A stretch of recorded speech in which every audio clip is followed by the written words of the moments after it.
Hablan los candidatos. Este jueves y todos los jueves, el doctor Gustavo Salle y el doctor Enrique Viana. Radio Nacional. Siempre contigo.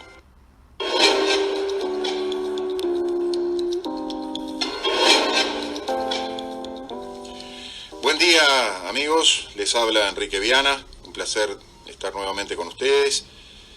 Hoy vamos a referirnos a un conjunto de circunstancias que siguen golpeándonos en estos días. Quisiera arrancar simplemente con esta pregunta, ¿no? ¿Es posible hacer política partidaria en el Uruguay sin dinero y sin estructura partidaria? Quizás a lo largo de esta charla con ustedes podamos llegar a una conclusión al respecto. En estos días se vuelven a repetir dos temas que nos han preocupado enormemente junto con el doctor Gustavo Salle.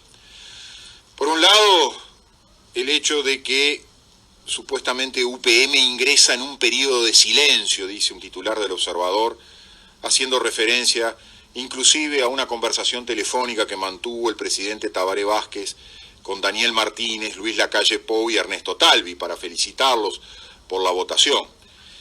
Y esperando, dice la noticia, el presidente Vázquez, que sea quien sea que gane, se concrete la inversión de UPM. Al mismo tiempo algunos nos hablan de una carpa multicolor o de competidores cooperantes. Me refiero al candidato Luis Lacalle Pou. Cuando uno observa ese tipo de cosas, no tiene más que concluir que hay algo extraño que está pasando, ¿no? Algo que no se nos explica o que no se nos presenta ante nuestros ojos con claridad, ¿no? ¿Cómo es posible que tres candidatos que compiten por la presidencia de la República, que supuestamente deberían estar en posiciones antagónicas, sin embargo, son todos pro UPM? Y cuando uno dice esto, algunos se ofende, pero cuando Luis Lacalle Pou dijo que quería renegociar el contrato de UPM, lo que está diciendo es que quiere UPM y que quiere el contrato de UPM, renegociándolo. Renegociándolo, sabemos, ya lo hemos dicho hasta el cansancio junto con Gustavo Salle, es imposible. Los contratos, una vez que son firmados, es imposible de renegociarlos. Y este precontrato exige para la firma del contrato definitivo que se firme antes del 20 de febrero del 2020. ¿Ustedes creen que es casualidad que se haya fijado una fecha 11 días antes del cambio de gobierno? No, no es casualidad. El contrato va a ser firmado y no va a ser renegociado. Cuando Luis dice que quiere renegociar, en realidad, elípticamente, nos está mintiendo y lo que nos está diciendo es que quiere el contrato corrupto con UPM, al cual nos referiremos más adelante. Cuando Ernesto Talvi dice todos somos UPM, también nos está diciendo de una forma elíptica, no directa, quiero contrato corrupto con UPM.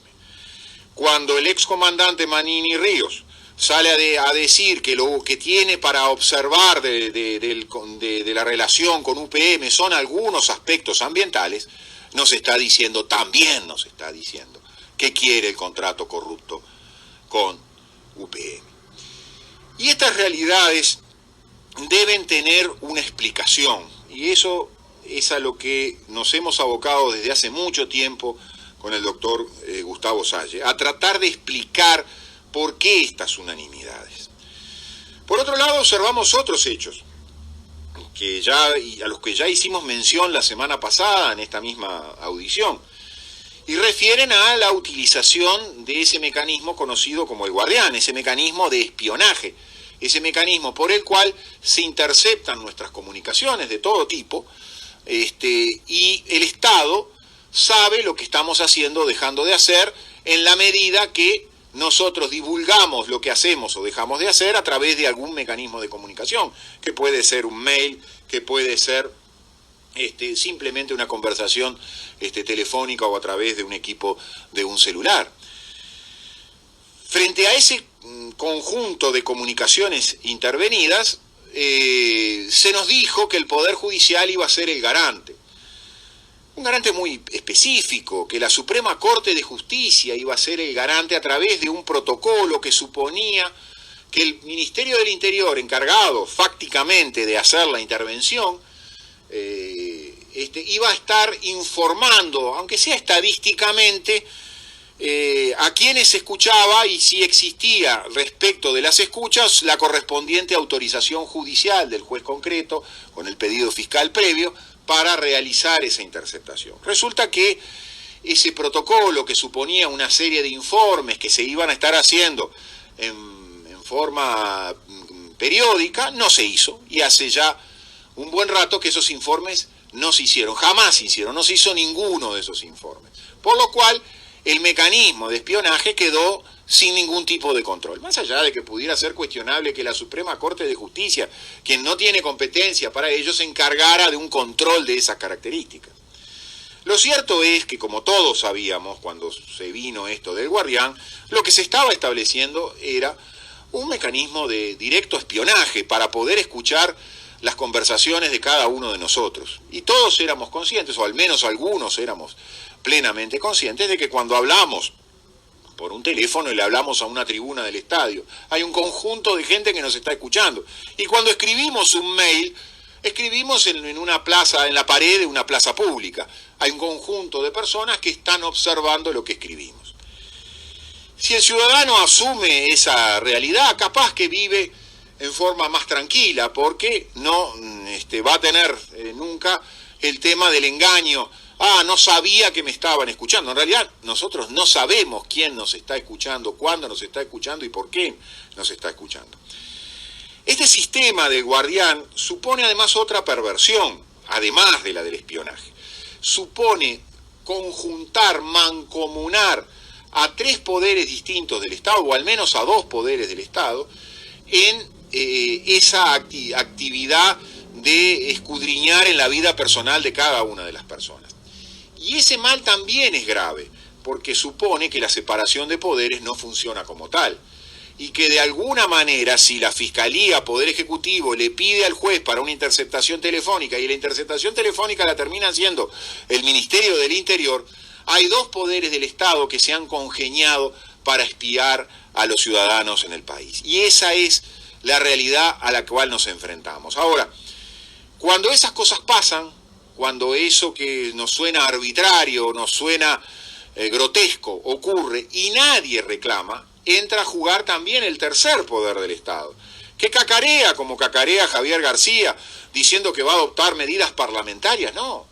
Cuando se producen estos casos de corrupción que suponen, entre otras cosas, omisiones y acciones tendientes a violar los derechos humanos de las personas, lo que tiene que hacer el senador García o cualquier otro senador o cualquier otro ciudadano es ir al juzgado penal y denunciar, porque estos hechos son graves, son violatorios de los derechos humanos, son hechos de verdadera corrupción. Pero eso no ocurre. Y entonces tenemos que otra vez concentrarnos en la pregunta ¿por qué? ¿Por qué no ocurren estas cosas que deberían ocurrir?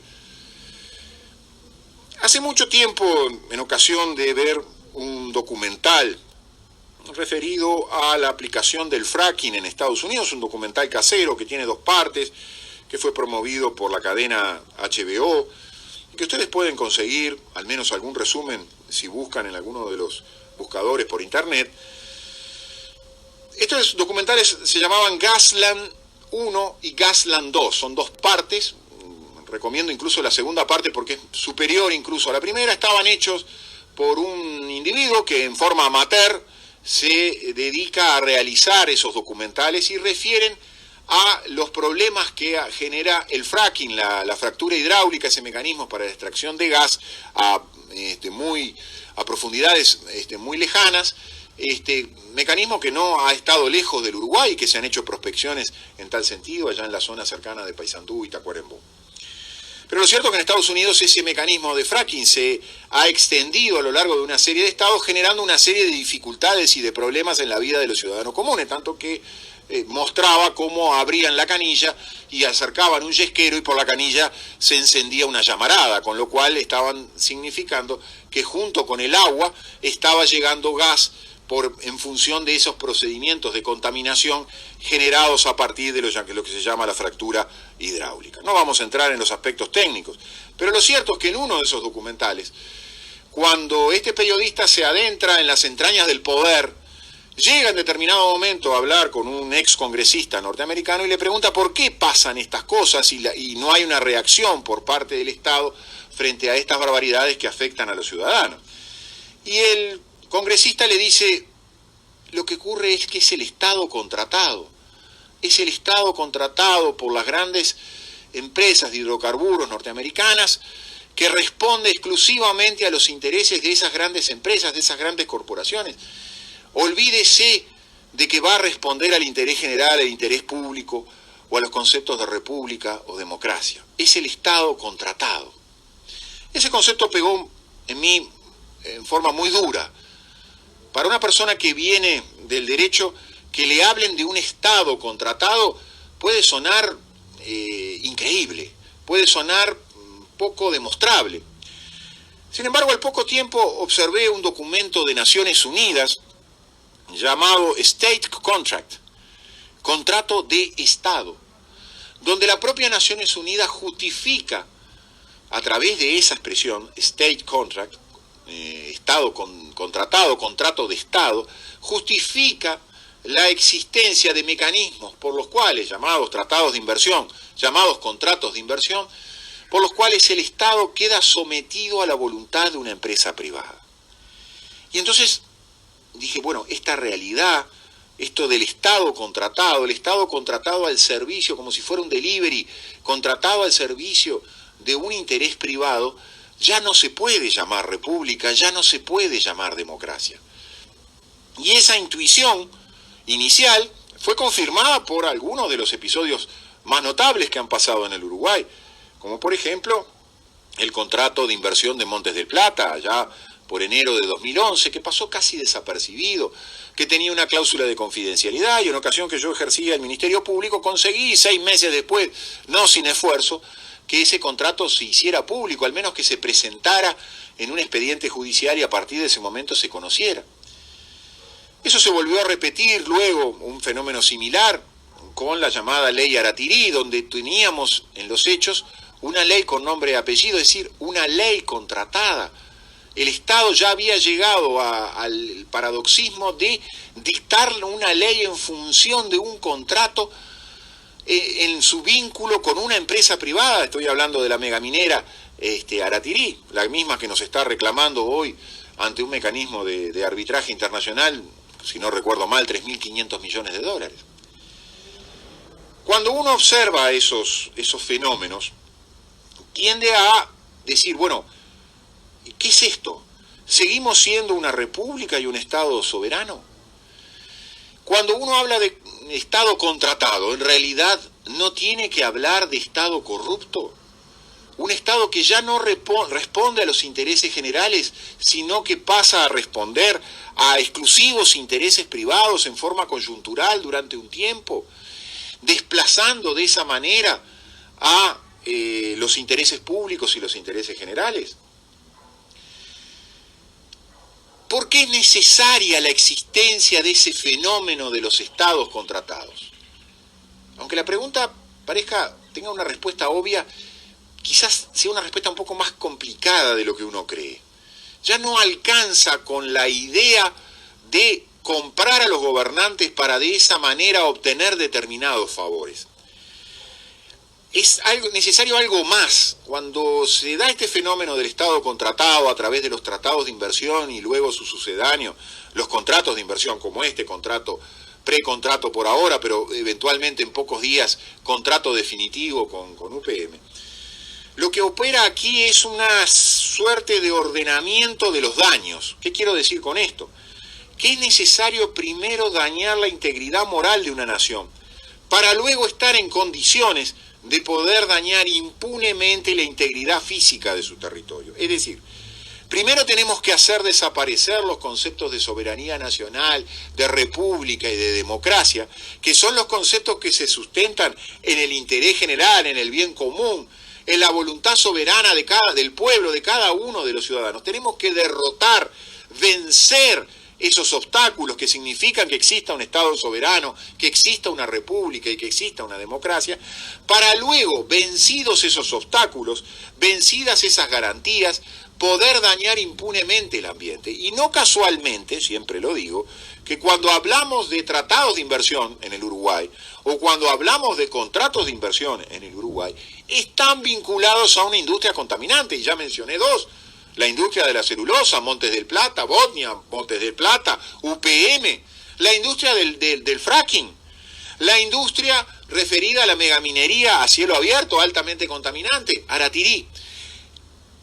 Le podemos agregar Monsanto y la aplicación de los agrotóxicos, junto con el advenimiento de todo lo que se refiere a los transgénicos. Es decir, que cada vez que hablamos de mecanismos llamados de Estado contratado, de este nuevo feudalismo que se nos quiere imponer con estas grandes corporaciones se encargan de destruir la integridad moral del Estado, hacerla desaparecer, casi en un juego de magia, de prestidigitación. Delante de nuestros ojos nos hacen creer que tenemos un Estado republicano, un Estado democrático, un Estado soberano, cuando en realidad quienes están a cargo de ese Estado no responden a los intereses del pueblo, sino a los intereses de una empresa privada. Fíjense ustedes que ya estamos frente a una forma de colonización donde ya no es necesaria la existencia de un imperio, no es necesaria la existencia de un reino, no es necesaria la existencia de un invasor que mediante la violencia nos somete y nos subyuga, sino que estas nuevas formas de colonización son lo que se conoce habitualmente como la colonización consentida. ¿Y la colonización consentida de qué necesita? Del consentimiento. ¿Y el consentimiento a través de qué se expresa? A través de un contrato. Claro, quienes firman el contrato lo firman en nombre de la República Oriental del Uruguay, por eso el contrato se llama ROU-UPM. Alguna vez dije que ROU pasaba a ser una empresita que contrataba a una gran empresa llamada Botnia. Y muchos se rieron cuando yo dije eso, pero lo cierto es que es así. Son contratos en cuya redacción la mayor parte de las obligaciones son para la empresita ROU. Y la mayor parte de los beneficios y los derechos son para el gran inversor. Y como decía antes, el gran inversor es por lo general, cuando exige la existencia de tratados y de contratos de inversión, un gran contaminante. Y la industria de la celulosa es una de las industrias más contaminantes reconocidas a nivel mundial. Por algo Europa se la sacó de arriba y la mandó para aquí. Por algo Finlandia está cerrando sus fábricas y aquí se están abriendo megafábricas que sustituyen 5 o 6 fábricas de celulosa en Finlandia. Por algo se habilitaron los mecanismos de zona franca para favorecerlas. Pero no quedó en eso solamente, no quedó en solamente la zona franca, sino que quedó en esta construcción que algunos llegan a llamar contrato ley, que supone de alguna manera que el Estado, al ser contratado y al representar a todos el Poder Ejecutivo, la República Oriental del Uruguay, nos somete a la voluntad de una empresa privada. Ese sometimiento a la voluntad de una empresa privada tiene fuente legítima en una ley. ¿Tiene fuente legítima en la voluntad popular? Porque la ley es expresión de la voluntad popular. No, tiene su fuente en un contrato, en un acuerdo, donde una empresa privada nos impone una serie de reglas a todos quienes vivimos dentro del territorio de esta comarca llamada República Oriental del Uruguay. Cuando ocurren estas cosas, ocurren una serie de fenómenos que nos muestran la capacidad destructiva de esa destrucción de la integridad moral de un Estado que suponen los tratados y los contratos de inversión, que supone este fenómeno de Estado contratado, de Estado corrupto, corrupción en el sentido estructural. El Estado ya no es más que una fachada que esconde detrás de sí la voluntad de una empresa privada. Y algunos de esos fenómenos refieren a circunstancias que hacen a los pilares de una república. Y yo me animo a preguntar, ¿siguen en pie algunos de estos pilares de la República a los que yo voy a hacer referencia? ¿Podemos hablar de un orden público cuando el Estado negocia permisos, autorizaciones, cuando se compromete de antemano a apurar las autorizaciones ambientales, por ejemplo, o de la concesión del alveo de determinado río, o la concesión de determinado puerto, o la construcción y el funcionamiento de un mecanismo de transporte como pueden ser el famoso tren de UPM. ¿Funciona el orden público? ¿Existe el derecho público o el derecho público ha sido desplazado y sustituido por la mera voluntad de una empresa privada? Cuando uno observa a funcionarios que van a negociar estos contratos en forma secreta, en países extranjeros, en el directorio de UPM, cuando el presidente Tabaré Vázquez fue a Helsinki, ¿observamos funcionarios públicos con intereses públicos? ¿O estamos observando otra cosa distinta? Estamos observando funcionarios públicos con intereses públicos a la hora de ejercer la función pública. Porque obviamente el presidente Vázquez, cuando viajó a Helsinki, no lo hizo como un ciudadano particular, lo hizo como presidente de la República. Cuando se sentó a negociar con el dueño, con el principal del CEO de UPM, lo hizo en nombre de todos nosotros. Lo hizo en forma secreta, lo hizo primero en forma directa, cosa que no lo podría hacer porque no hubo una licitación internacional pública, por supuesto. Para eso también funciona y sirven los contratos de inversión, para legitimar, entre comillas, las relaciones directas en omisión del cumplimiento de aquello que todos los manuales anticorrupción nos dicen. Tiene que haber licitaciones públicas cuando el Estado decide realizar determinadas vinculaciones con la actividad privada, porque la transparencia hace a la licitación pública, o la licitación pública hace a la transparencia, y cuando no hay licitación pública hay clandestinidad, hay ocultamiento, hay secretismo, hay corrupción. Otro de los pilares en los cuales se sustenta la República, la igualdad ante la ley. Y repetidamente escuchamos esta bella frase: hay que darle seguridades a estas inversiones extranjeras, y cuando usted le da determinadas seguridades jurídicas se las llama, a estas inversiones extranjeras, y lo hace a través de este mecanismo del Estado contratado, del contrato corrupto, del contrato de inversión, lo que usted está haciendo es rompiendo con el principio de igualdad ante la ley, que es un principio sagrado de una república si se quiere considerar como tal. Usted le está dando a estos individuos determinadas seguridades en menosprecio de las seguridades del resto. Le está dando, en definitiva, lo que algunos han llamado islas normativas singulares, o si ustedes quieren decirlo en un lenguaje mucho más claro y directo, usted le está dando privilegios. No en vano el artículo 8 de la Constitución habla de igualdad entre la ley, pero el artículo 9 prohíbe que en una república se concedan privilegios o títulos nobiliarios, si volvemos a motivarnos en lo que era la vida del feudalismo. Bueno, la vida del feudalismo antiguo suponía individuos que tenían determinados privilegios, que eran duques, que eran condes, que los habían ganado a veces por herencia, a veces por la guerra, pero lo cierto es que tenían privilegios por encima de otros individuos, no eran pares con el resto de los mortales, con los labriegos o ni siquiera con los vasallos.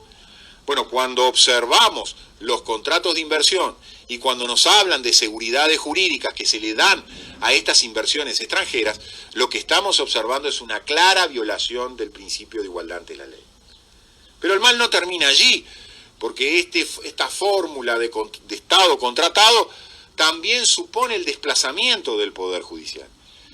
No tenemos ya separación de poderes. El Poder Judicial es desplazado porque sería el único que podría eventualmente marcar los incumplimientos de la Constitución y de la ley cuando se firman algunos de estos acuerdos corruptos. Y lo primero que se hace entonces es hacer desaparecer a ese tercero imparcial que podría eventualmente estar marcando la corrupción. A mí esto me lleva a algunas preguntas, interrogantes, que trato de transmitir en forma permanente a quienes prestan el oído a las cosas que digo, ¿no? ¿Somos ciudadanos o somos súbditos? ¿Qué pasa cuando un Estado-nación deja de serlo? ¿Qué ocurre cuando corporaciones privadas, anacionales, que no tienen patria, vamos a decir, como nuevos señores feudales, pactan con el Estado como si fuera un vasallo más. Y uno tiene que leer, y yo invito a leer el contrato con Montes del Plata, o este precontrato con UPM, para entender claramente lo que supone una relación de vasallaje, cuando el señor feudal impone todas las obligaciones y el vasallo se compromete a cumplirlas todas. ¿Qué hacer entonces con la ausencia de este escudo protector del Estado soberano, republicano y democrático?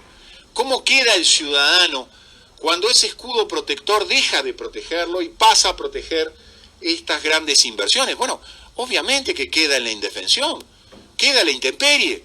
El ciudadano de a pie no tiene cómo defenderse frente a estos mecanismos. ¿O sí tiene cómo defenderse? Quizás la primera cuestión que uno debería establecer es, bueno, quien elige a los gobernantes es el ciudadano en una democracia. Y si elige en una democracia a sus gobernantes, tiene la posibilidad cada tanto tiempo de desplazar a esos gobernantes que han traicionado la voluntad popular, que la han sustituido por la voluntad de una empresa privada. Y allí nos acercamos un poco al gran dilema. Sucede que, de cualquier manera, el ciudadano sigue votando a quienes lo traicionaron, a quienes traicionaron el concepto de soberanía nacional, a quienes traicionaron el concepto de república, o a quienes traicionaron el concepto de democracia. Y la ley ya no la hace el representante del ciudadano, porque el representante del ciudadano le otorgó el hacer la ley a una empresa privada. Ahora, si el ciudadano continúa votando a los mismos individuos que lo han entregado, obviamente que el corruptor, que la gran empresa, va a decir, bueno, pero escúcheme, hay un mecanismo de legitimación. Mediante el voto, sea que el Frente Amplio estuvo 3 años en el poder, sea que mañana gobierna Luis, sea que mañana gobierna Ernestito, sea que mañana gobierna el excomandante, pero si todos ellos están de acuerdo con los contratos corruptos, y vaya que suponen un monto de la ciudadanía muy importante, un volumen de la ciudadanía muy importante, de casi el 98%, entonces yo, directivo, dueño de UPM, puedo llegar a la conclusión, bueno, pero la culpa no es de quien termina siendo el gobernante, la culpa es de quien elige al gobernante y reitera permanentemente gobernantes que están a favor de este Estado contratado, que están a favor de estos contratos ley, que están a favor de estos contratos de corrupción. ¿Qué significa entonces eso? Que otra vez, teoría del consentimiento mediante, si votamos corrupción, vamos a recibir corrupción. Si votamos individuos que están a favor de contratos de inversión y contratos corruptos, vamos a tener corrupción, indefectiblemente. Ahora, eso también le va a permitir al de afuera señalarnos con el dedo y decirnos, bueno, pero el problema es que tú estás en un país de corruptos. Porque si ustedes quieren contratos de corrupción, contratos de Estado que sustituyen la soberanía nacional, la república y la democracia, ese consentimiento termina convalidando la aberración de la cual te quejas. No te quejes más.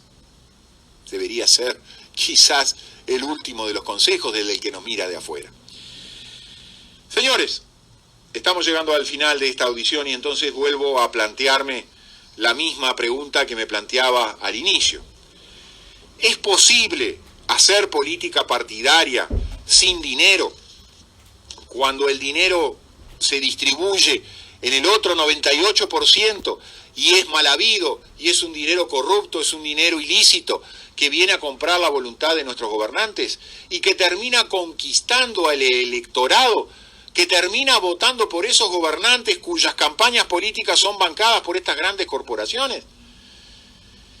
Quizás esto sea un suicidio y quizás muchos no sean conscientes de ese suicidio, pero lo cierto es que ese suicidio nos indica que no es posible en los tiempos actuales hacer política partidaria sin dinero, porque el dinero manda. Muchas gracias, amigos, nos estamos viendo en próximas ocasiones.